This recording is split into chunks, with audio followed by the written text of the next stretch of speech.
নমস্কার বন্ধুরা, welcome to I study. আমি পড়ি। তো আজকের সম্পাদক দিয়েতে সবাইকে স্বাগতম। তো আনন্দবাজার, দা হিন্দু এবং এই সময় যে এডিটোরিয়াল আজকে 14ই মে, তো সেইটা শুরু করা যাক প্রথমে উক্তি থেকে। আজকের যেটা উক্তি সেটা হচ্ছে মানিক বন্দ্যোপাধ্যায় যে উক্তিটা, সেটা হচ্ছে উন্মুখ ভিক্ষুক বোধহয় মরে গেলেও আশ্বাসের মন্ত্রে বেঁচে ওঠে। নয়তো পৃথিবীতে নয়তো পৃথিবীতে এত মানুষ আজও বেঁচে আছে কেন? তো এই উন্মুখ ভিক্ষুক, সত্যি কথা বলতে কি আমাদের ভারতবাসীর অবস্থা অনেকটা সেরকমই, একটা উন্মুখ ভিক্ষুকের মতনই। শুধু আশায় বাঁচে চাষার মতন অবস্থা। মানে শুধু আশ্বাসের মন্ত্রেই বেঁচে আছে, গভর্নমেন্ট এটা দেবে সেটা দেবে সেটা দেবে, কিন্তু গভর্নমেন্ট দিচ্ছে কই? এই নিয়েই যেটা একটা কার্টুন আজকের দ্য হিন্দুতে এসছে। তো প্রধানমন্ত্রী অ্যানাউন্স করেছে 20 লক্ষ কোটি টাকা, যেটা ইকোনমিক স্টিমুলাসের প্যাকেজ হিসেবে দেবে। অর্থনীতির চাকা যাতে চলে তার জন্য প্রধানমন্ত্রী এই 20 লক্ষ টাকার একটা প্যাকেজ ঘোষণা করেছে। কিন্তু যেটা দেখা যাচ্ছে যে এই 20 লক্ষ টাকার ভেতরে যে আলটিমেট যারা উন্মুখ ভিক্ষুক, যারা পরিযায়ী শ্রমিক, যারা দিনান্তে পান্তা ফুরোয় এবং যারা রেলগাড়ির চাকায় মারা যাচ্ছে, তো তাদের জন্য কিন্তু গভর্নমেন্ট কোনো রকমভাবে কোনো অ্যানাউন্সমেন্ট রাখেনি। তো এই নিয়েই আজকের বক্তব্য। তো সেটাই প্রথমে আনন্দবাজারের যে ফার্স্ট এডিটোরিয়ালটা, প্রহসন। তো প্রহসনেও এখানে একই কথা বলছে যে মোদি যে একটানা 8 ঘন্টা আত্মনির্ভরশীল এবং লোকাল ভনিকের যে টনিকটা দিলেন, তাতে কিন্তু একটানা 49 দিন লকডাউনের পরেই এটা মনে হচ্ছে যে একটা খুবই প্রহসন মাপের হয়ে যাচ্ছে। কারণ বললেন সরকার 20 লক্ষ টাকার প্যাকেজ দেবে, সেটা হচ্ছে আমাদের জিডিপির 10%। তো এই যে জিডিপির 10% যে প্যাকেজটা দেবে, সেটা ম্যাক্সিমাম দেখা যাচ্ছে এমএসএমই সেক্টরের ক্ষেত্রে এবং আরও অনেক সেক্টরের ক্ষেত্রে, ইলেকট্রিসিটি সেক্টরের ক্ষেত্রেও আছে। তো গভর্নমেন্ট এখানে যেটা বলতে চাইছে সেটা হচ্ছে যে বিভিন্ন সেক্টরের বিভিন্ন টাকা, যে 20 লক্ষ টাকার যেটা প্যাকেজ ঘোষণা করা হয়েছে, তাকে গভর্নমেন্ট বলতেছে লকডাউন অ্যান্টিডোট। অ্যান্টিডোট কথাটার মানে কি? অ্যান্টিডোট বলতে আমরা যেটা বুঝি সেটা হচ্ছে যে যখন কারোর রোগ অসুখ হয় তখন তাদেরকে অ্যান্টিবডি দেওয়া হয়। তো এই অ্যান্টিবডি সেটা হচ্ছে অ্যান্টিডোট হিসেবে কাজ করে, যাতে একটা রোগ থেকে প্রতিরোধের উপায়। তো সেখানে আমাদের এই করোনার আক্রান্তে যেটা দেখা গেছে যে আমাদের অর্থনীতির চাকা একেবারেই স্থিমিত হয়ে গেছে। তো এই স্থিমিত চাকাকে যদি গড়াতেই হয় তাহলে বেশ কিছু সেক্টরে গভর্নমেন্ট যেটা ভেবেছে তার প্যাকেজ দেওয়া উচিত। তাই 20 লক্ষ টাকা নির্মলা সীতারামন আমাদের যে ফাইন্যান্স মিনিস্টার আছে তিনি এটা ঘোষণা করেছেন। এটা যেটা ঘোষণা করেছেন এটা কিন্তু আসছে, সেটা হচ্ছে যে এ বি এ, মানে আত্মনির্ভর ভারত অভিযান। ABA, এই প্রজেক্টের আন্ডারে আত্মনির্ভর ভারত অভিযান। আর এটা কোন যোজনার ভেতরে ইনক্লুডেড? এটা হচ্ছে প্রধানমন্ত্রী গরিব কল্যাণ যোজনার ভেতরে ইনক্লুডেড। তো এখানে যেটা গভর্নমেন্ট মেনলি যেটা করেছে সেটা হচ্ছে যে TDS and TCS rate cut by 25% for next year and PF payments reduced from 12% to 10% for 3 months। তো TDS মানে হচ্ছে ট্যাক্স ডিডাকশন অ্যাট সোর্স, আর TCS মানে হচ্ছে tax collection at source.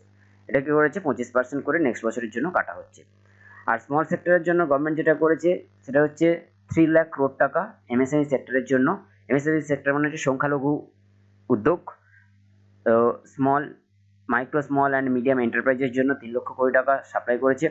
For homes only domestic firm, domestic firm can bid for government procedure up to 200 crore, 200 কোটি টাকা domestic ফার্মকে দেওয়া হচ্ছে। আর EPF এর যারা ট্যাক্স ডিডাকশন আছে slash for the 3 months from 20% to 24% of the salaries, IT return deadline extended. আর government যেটা করেছে যেটা পাবলিক PSU ইনফ্রাস্ট্রাকচার সেক্টরের ক্ষেত্রে মানে কি করেছে 90,000 কোটি টাকা সেটা স্টেট ডিস্ট্রিবিউশনে সেটা খরচা করবে।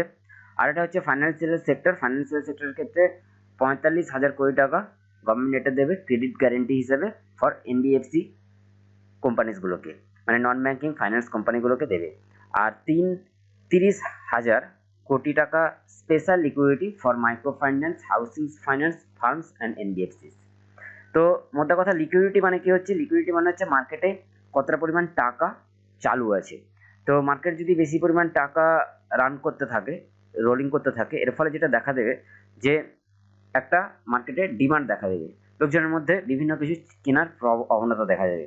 আর এই ডিমান্ড দেখা দিলে কি হবে, বিভিন্ন কোম্পানিতে জিনিসপত্র তৈরি করবে, এই কোম্পানি জিনিসপত্র তৈরি করার ফলে যেটা হবে সাপ্লাই দেখা যাবে।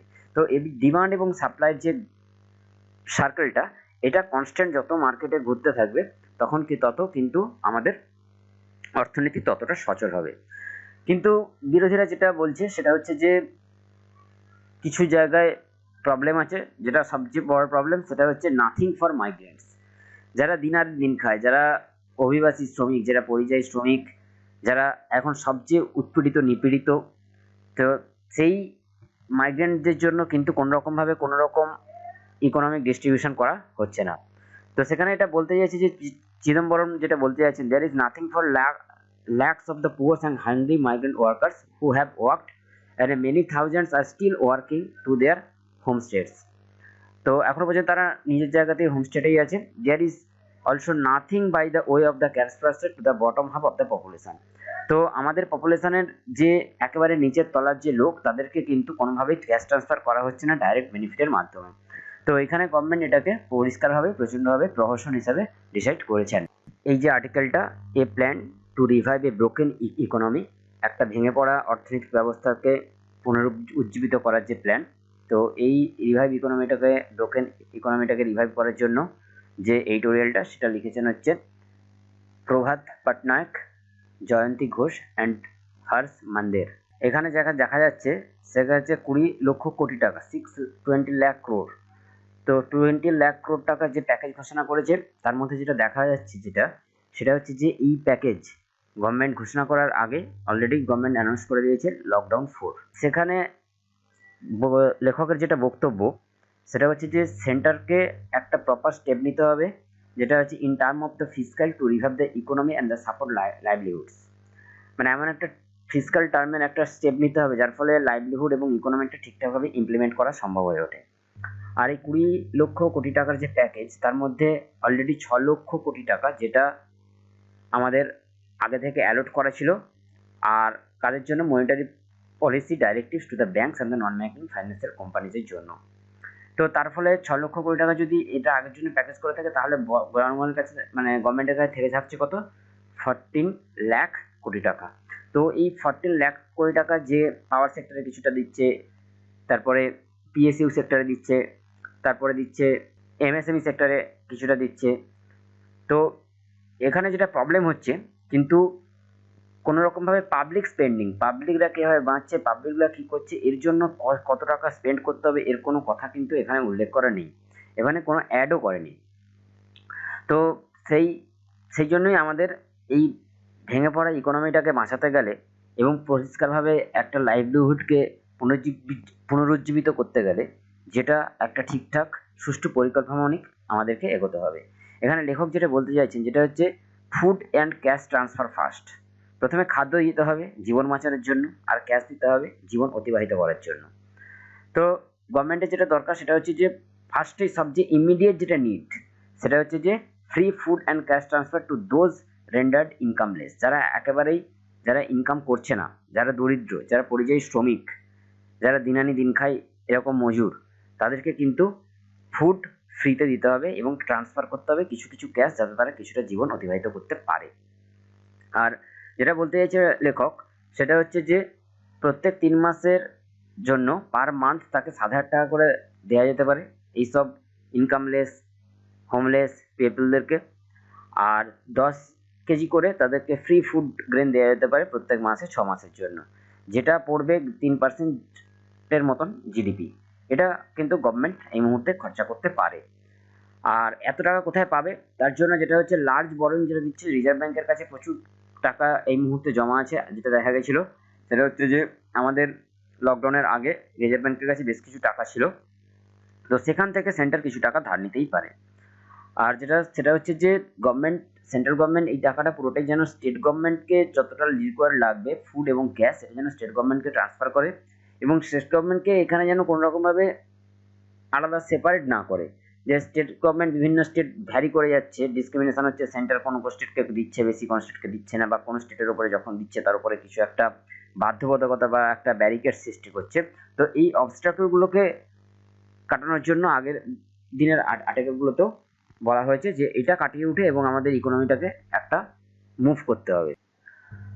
তো গভর্নমেন্টের এখানে ফুড অ্যান্ড ক্যাশ ট্রান্সফার করতে গিয়ে যেটা দেখা যাচ্ছে সেটা হচ্ছে গভর্নমেন্ট খুব ইজিলি সেটা হচ্ছে যে ফুড এবং ক্যাশটাকে ট্রান্সফার করতে পারে গভর্নমেন্ট থেকে তাদের দেশবাসীর উদ্দেশ্যে। তো তার কয়েকটা কারণও আছে। ফার্স্ট কারণ যেটা হচ্ছে যে আমাদের যেটা দেখা যাচ্ছে এফসিআইতে প্রচুর পরিমাণে ফুড গ্রেন আছে, কাছাকাছি 70 মিলিয়ন মতন আছে। তার সঙ্গে যদি রবি যে এই মরশুমে যে ধান তোলা হলো বা বিভিন্ন খাদ্যশস্য তোলা হলো তার থেকে কিন্তু আমরা 40 মিলিয়ন টন মতন পাবো। তার মানে কাছাকাছি পাচ্ছি 117 মিলিয়ন টন মতন আমাদের কাছে ফুড গ্রেন থেকে যাচ্ছে। তো এই 117 মিলিয়ন টন আমরা 130 কোটি দেশবাসীর মধ্যে কিন্তু একটা ভবিষ্যতে সঞ্চয় কিছুটা রেখে বেশ কিছুটি আমরা এই সময় বিলিয়ে দিতে পারি। সেকেন্ড কেস যেটা বলতে চাইছি সেটা হচ্ছে যে এই লকডাউন রেস্ট্রিকশনের জন্য যেটা হয়েছে সেটা হচ্ছে যে হেভি এক্সপেন্ডিচার হতো যেগুলোতে সেটা কিন্তু কাছাকাছি কমে গেছে। এর ফলে কি হচ্ছে ডিমান্ড আগের থেকে কিছুটা হলেও বাড়বে, মানে ডিমান্ড একেবারে থাকবে না জন্য এখন তো ডিমান্ড প্রচুর পরিমাণে আছে। তারপরে যেটা দেখা যাচ্ছে সেটা হচ্ছে যে ডিমান্ড যেহেতু কন্টিনিউ থাকছে এবং যেটা দেখা যাচ্ছে সেটা হচ্ছে যে ক্যাশ ট্রান্সফারের ক্ষেত্রে ক্যাশ যেটা ফুড তো গেলে এবার ক্যাশ ট্রান্সফারের ক্ষেত্রে দেখা যাচ্ছে যে আমাদের নতুন করে ফ্রেশ ডিমান্ড তৈরি হচ্ছে না। হুট করে একটা বড় কোম্পানি কিছু জন্য চাইছে না, তারা সিম্পল যে বেসিক নিডসগুলো দরকার সেগুলো পূরণ করার জন্য কিছু কিছু নিচ্ছে, তার ফলে মার্কেটের ডিমান্ড এমনিতেই তৈরি হয়ে যাবে। আর যেটা বলা হয়েছে সেটা হচ্ছে যে এই ইকোনমিক অ্যাক্টিভিটিটাকে আমাদের নর্মাল করতে হবে। আর সবচেয়ে যেটা বড় কথা সেটা হচ্ছে গরিবদের হাতে আমাদেরকে টাকা দিতে হবে, তার ফলে সবচেয়ে ভালোভাবে ইকোনমিটাকে আমরা রিভাইভ করতে পারবো। আর তার ফলে যেটা কি হবে সেটা হচ্ছে লোকাল মার্কেটের মধ্যে সেটা হবে ডিমান্ড ক্রিয়েট হবে, আর ডিমান্ড ক্রিয়েট হলে আমাদেরকে কোম্পানি এবং বিভিন্ন জায়গা থেকে সাপ্লাই আমরা পেয়ে যাব। তো সবচেয়ে আমাদের হাইয়েস্ট প্রায়োরিটি সেটা হলো এই immediate programme to fresh food এবং ক্যাশকে আমাদের গরিবদের মধ্যে ট্রান্সফার করা। লেখক এখানে আরও একটা কথা বলতে চাইছে সেটা হচ্ছে যে এই যে মনরেগা যে স্কিমটা আছে, Mahatma Gandhi national rural employment guarantee act, তো এই অ্যাক্টটা হয়েছিল 2005-এ। এই মনরেগা স্কিম থেকে কি হচ্ছে প্রচুর পরিমাণে গ্রামে 100 দিনের যেটা কাজ তৈরি হয়, তো গভর্নমেন্ট যেটা বলছে সেটা হচ্ছে এই মনরেগা স্কিমটাকে রিভ্যাম্প করতে হবে, মানে পুনরায় ওটাকে একটা নির্দিষ্ট সুপরিকল্পিতভাবে এই মনরেগা স্কিমটাকে রিভ্যাম্প করতে হবে। কেন? যে এই মনরেগা স্কিমের উপরে দাঁড়িয়ে আছে প্রচুর গ্রামের লোকের এমপ্লয়মেন্ট, এবং তার থেকে বড় কথা সেটা হচ্ছে যে যারা ডেলি ওয়েজেস তাদের ক্ষেত্রে কিন্তু এই 100 দিনের কাজটা অনেকটাই কিন্তু ভাইটাল ম্যাটার করে দেয়। তো তার সঙ্গে মনরেগা স্কিমের আওতায় বিভিন্ন প্রকল্পকে ঢোকানো যেতে পারে। তার সঙ্গে পারমিসিবল ওয়ার্ক, মানে শুধু যে প্রকল্প 100 দিনের কাজ করা হচ্ছে, পুকুর খোঁড়া হচ্ছে, খাল কাটা হচ্ছে, এই ব্যাপারগুলো নয়, তার সঙ্গেও এই যে আমাদের স্মল এন্টারপ্রাইজ রুরাল যে এন্টারপ্রাইজগুলো আছে সেটাকেও কিন্তু আমরা মনরেগা স্কিমের ভেতরে আনতে পারি। তার জন্য যে পাবলিক ব্যাংক যে টাকাটা দেবে সেটা কিন্তু পঞ্চায়েত ওন্ড এন্টারপ্রাইজকে দেবে, আর এটা পঞ্চায়েত দ্বারা এই যে রুরাল এন্টারপ্রাইজ সেটা কিন্তু আমরা তৈরি করতে পারি মনরেগা স্কিমের মাধ্যমে। আর যেটা বলতে চাওয়া হচ্ছে সেটা হচ্ছে যে এই গভর্নমেন্ট যে এগ্রিকালচারটা হচ্ছে মেন ইম্পর্টেন্ট জিনিস। তো এগ্রিকালচারাল গ্রোথটা যদি এই রুরাল এন্টারপ্রাইজের একটা ইনক্লুডিং পার্ট হয় তার ফলে দেখা যাচ্ছে দুটোই ক্রিয়েট করা যাবে, সেটা হচ্ছে যে ডিমান্ড তৈরি করা যাবে তার প্রোডাক্টের জন্য, আর এই ডিমান্ড তৈরি করার জন্য এই যে ইনপুটগুলো দরকার একটা প্রোডাক্ট তৈরি করতে যে ইনপুটগুলো দরকার সেই ইনপুটগুলো আমরা তৈরি করতে পারবো। তো তার ফলে যেটা দেখা যাবে একটা সাস্টেনেবল রুরাল এমপ্লয়মেন্ট তৈরি হবে। এবারে লেখক যেটা বলতে চাইছেন সেটা হচ্ছে আরবান ফোকাস। আরবানের ওপরে আমাদেরকে একটা ফোকাস দিতে হবে, তাহলে কিন্তু ইকোজমিটা অনেকটা চলমান গতি পাবে। আরবানকে ফোকাস করতে গেলে স্মল এন্টারপ্রাইজের উপরে ডিপেন্ড করতে হবে, এমএসএমই সেক্টর। যার জন্য আমাদের এডুকেশন আমাদের ফাইন্যান্স মিনিস্টার নির্মলা সীতারামন কিছু 20 লক্ষ কোটি টাকা স্যাংশন করেছে। তো এখানে যেটা দেখা যাচ্ছে তার ফলে যেটা প্রবলেম আরবান যে আনএমপ্লয়মেন্টকে ঠিকঠাক করে ভুল ত্রুটিগুলো খুঁজে দেখার জন্য সেটা হচ্ছে যে আমাদেরকে যেটা করতে হবে সেটা হচ্ছে তার জন্য একটা আরবান এমপ্লয়মেন্ট গ্যারান্টি প্রোগ্রাম তৈরি করতে হবে to serve deserve groups of the urban unemployment including educated unemployment. এখানেও একটা বড় কথা হচ্ছে এডুকেটেড যারা শিক্ষিত বেকার তাদের জন্য একটা ঠিকঠাক একটা প্ল্যান তৈরি করতে হবে বিভিন্ন এমএসএমই সেক্টরের মাধ্যমে।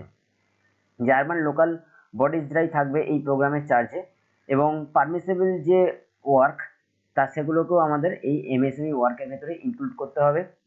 আর যেটা করতে হবে সেটা হচ্ছে যে গভর্নমেন্ট যেটা করবে সেটা হচ্ছে যে কেয়ার ওয়ার্ক ইনক্লুড করতে হবে। কেয়ার ওয়ার্কটাকে মানে old, disabled, eld person and education activities ensure public service in the slums, সেটা আমাদেরকে করতে হবে। ডাইরেক্ট কন্ট্রাস্ট যদি এগুলো করতে যাই, যেটা দেখা যাচ্ছে সেটা ডাইরেক্ট কন্ট্রাস্ট হতে পারে, সেটা হচ্ছে যে এই যে লেবার ল নিয়ে বিভিন্ন রাজ্যে যে বিভিন্ন রকমভাবে কথাবার্তা হচ্ছে তার সঙ্গে কিন্তু ডাইরেক্ট একটা কন্ট্রাস্টে আসতে পারে। তাই আমি যেটা বলতে চাইছি যে আমরা যদি রিভাইভ করি ইনভেস্টমেন্টটাকে আর এমপ্লয়মেন্টটাকে, তাহলে কিন্তু আমাদের ডোমেস্টিক ডিমান্ডটা কিছুটা পরিমাণ হলেও কমবে। তো নেক্সট স্লাইডে যেটা আসছে সেটা হচ্ছে কেয়ার ইকোনমি। কেয়ার ইকোনমি বলতে যেটা বোঝানো হয়েছে যে ইকোনমিটা আমাদের কেয়ার করছে, বিশেষ করে আমাদের হেলথ সেক্টর যেটা সিস্টেম। তো এই প্যান্ডেমিক আসার সময় আমরা যেটা দেখতে পেলাম করোনার পরিস্থিতি সবচেয়ে যেটা বিপর্যস্ত সেটা হচ্ছে আমাদের হেলথ সেক্টর। তো এই হেলথ সেক্টরে আমাদের জিডিপির মাত্র 1% এক্সপেন্ড করা হয়। তো আর যেটা গভর্নমেন্টের আরেকটা যেটা বাজে সেটা হচ্ছে যে folly of privatization of essential service. এই যে এসেনশিয়াল সার্ভিসে যে প্রাইভেটাইজ করে দিচ্ছে, বিলগ্নিকরণ করে দিচ্ছে, সেটা হচ্ছে অনেকটা পরিমাণে মূর্খামি বলা যেতে পারে। তো আমাদের তাই এই পোস্ট প্যান্ডেমিকের পরে, এই অতিমারির পরে আমাদের পাবলিক এক্সপেন্ডিচার অন এডুকেশন এবং হেলথ অবশ্যই বাড়াতে হবে। ওইখানে যেটা আগের দিনের আর্টিকেলে বলেছিলাম যে 1% থেকে যদি 3% করা হয়, আর হেলথটা আর এডুকেশনটা যদি 3% থেকে যদি আমরা 5% করি, তাহলে মনে হয় বেটার হবে। আর 2 নম্বর কথা সেটা হচ্ছে যে আমাদের এই যে কেয়ার ইকোনমির সঙ্গে জড়িত যেসব এমপ্লয়মেন্ট, মানে যেসব লোকেরা কাজ করছে, doctor, nurse, health workers, anganwadi কর্মী, এমনকি আশাকর্মী মানে হচ্ছে অ্যাক্রিডিয়েটেড সোশ্যাল হেলথ অ্যাক্টিভিটিস, মানে হচ্ছে এদেরকে বলা হচ্ছে আশা, অ্যাক্রিডিয়েটেড সোশ্যাল হেলথ অ্যাক্টিভিটিস। তো এই আশা কর্মীদেরকেও যথেষ্ট পরিমাণে মূল্য দিতে হবে, তাদের ন্যায্য বেতন দিতে হবে, তাদেরকে সামান্য বেতনে খাটিয়ে নেওয়া চলবে না।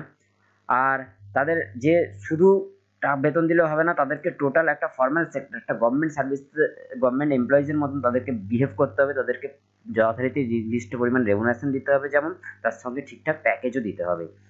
তো এর ফলে যেটা দেখা যাবে সেটা হচ্ছে যে পাবলিক রেভিনিউ অবশ্যই গভর্নমেন্টকে এখানে কিন্তু ইনক্রিজ করতে হবে। আর আমাদের মোদী সরকার কালকে যে 20 লক্ষ কোটি টাকা যে প্যাকেজটা ঘোষণা করেছে, তার মধ্যে কিন্তু আরামসে এই কেয়ার ইকোনমিটাকে আমরা ইনক্লুড করতে পারি।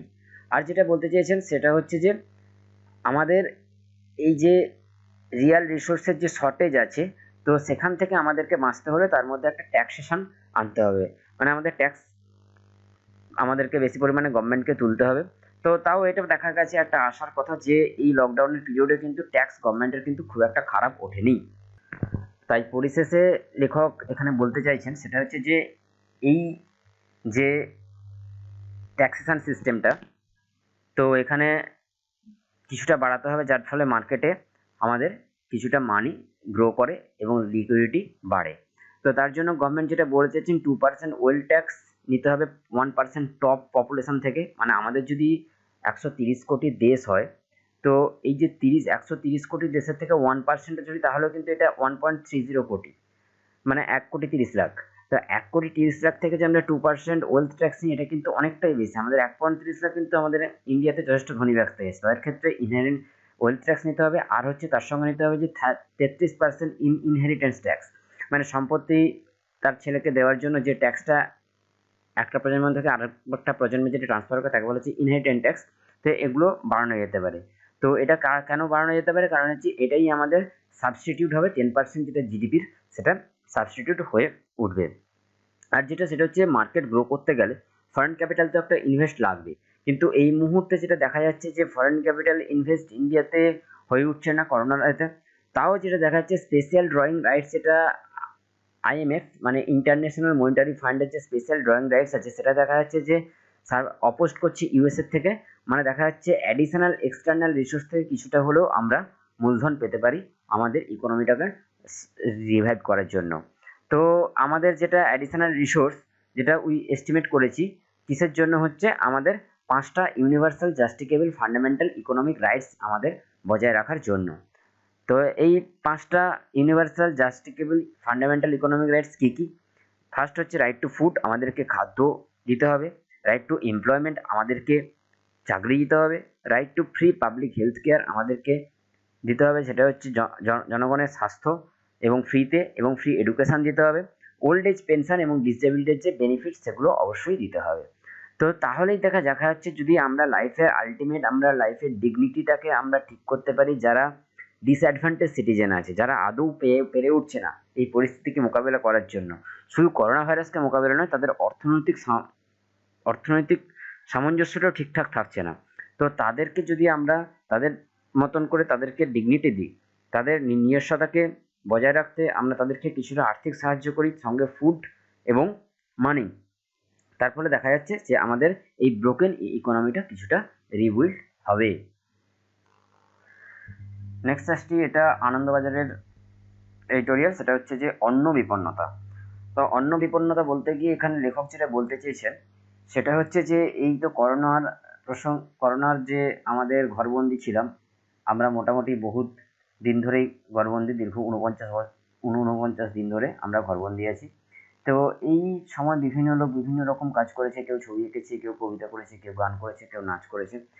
কিন্তু এইসব ভালো মানসিকতার সঙ্গে সঙ্গে দেখা যাচ্ছে কেমন যেন অস্বাস্থ্যকর একটা পরিস্থিতি তৈরি হয়েছে কিছু যুব সমাজের মধ্যে। তো এটা হচ্ছে পরিষ্কার একটা যৌন বিকৃতি। যেটা দেখা যাচ্ছে সেটা হচ্ছে ইনস্টাগ্রাম এবং গুগল ড্রাইভের মতো সামাজিক প্ল্যাটফর্মে বিভিন্ন স্তরের পড়ুয়ারা কিশোর কিশোরীদের তাদের মানে বেশ আপত্তিকর শারীরিক ছবি একে অপরের সঙ্গে আদান প্রদান করতে জর্জরিত। তো শুধু যার নাম দেওয়া হয়েছে বয়েজ লকার রুম, এরকম যেটা উঠেছে কয়েকদিন আগে সোশ্যাল মিডিয়াতেও এটা নিয়ে বেশ কথাবার্তা হয়েছিল। তো যেটা হচ্ছে সত্যি এটা একটা বিকৃত মানসিকতা। তো এই বিকৃত মানসিকতার সঙ্গে জড়িয়ে পড়েছে বেশ কিছু নামি দামি ইউনিভার্সিটিরও ছেলেপুলেরা। তো এটা দেখে সত্যি স্তব্ধ হওয়ার মতনই একটা ঘটনা। কারণ এই মানসিক বিকৃত লোকেদেরকে কি আজও সমাজ মেনে নেবে, নাকি সমাজের এটা মূল্যবোধের অবক্ষয় দেখা দিয়েছে। তো সবচেয়ে বড় কথা যে এই যে মানসিক অসুস্থতা, তো এটা কিন্তু পরবর্তী প্রজন্মের জন্য খুব একটা ভালো নয়, আর এটাকে সমূলেই বিনাশ করা দরকার। মানে ছোট একটা চারাগাছ যখন জন্মায়, সে যখন উল্টোপাল্টা কাজ করতে থাকে তখন তাকে কিন্তু প্রথমেই মেরে দেখানোটা দরকার, নাহলে সে বড় হয়ে আরো বেশি উল্টোপাল্টা কাজ করতে শুরু করবে। তো উল্টোপাল্টা মানে একেবারে একজনকে খুন করে দেওয়া নয়, তার ভেতরের যে ভুল ভ্রান্তিগুলো ছিল সেটাকে সংশোধন করা, যেটা একটা সিম্পল একটা জিনিস, মানে ছেলে এবং নারীর মধ্যে এটা তো খুব স্বাভাবিক একটা জিনিস, সেটাকে নিয়ে বেশি কৌতূহলী না হয়, বিকৃত মানসিকতা না হয়, এটাকে বায়োলজিক্যাল টার্মে ধরে একটা শুদ্ধ মানসিকতায় ধরাটা দরকার। আর এর জন্য সমাজ মেন দায়িত্ব নিতে হবে কিন্তু আমাদের সমাজকে, পরিবারকে, অভিভাবককে, পিতামাতাকে। তো না হলে আমরা পরবর্তী সুস্থ প্রজন্ম ফিরে পাবো না। আর যারা ধরা পড়েছে তাদের মধ্যে দেখা যাচ্ছে যে অপ্রাপ্তবয়স্ক স্কুল স্টুডেন্টরাও ছিল, এবং যাদেরকে আইনের মাধ্যমে কোনোভাবে বিচার করাও যায় না, আইনের অপরাধী হলেও তাদেরকে তো আর আইনের নামটা ছাড়া যায় না, তারা হয়তো এটা কৌতূহলবশতও করে ফেলেছে। তারা কৌতূহলটা নিজের মধ্যে অবদমিত করে রাখাটাই বেটার।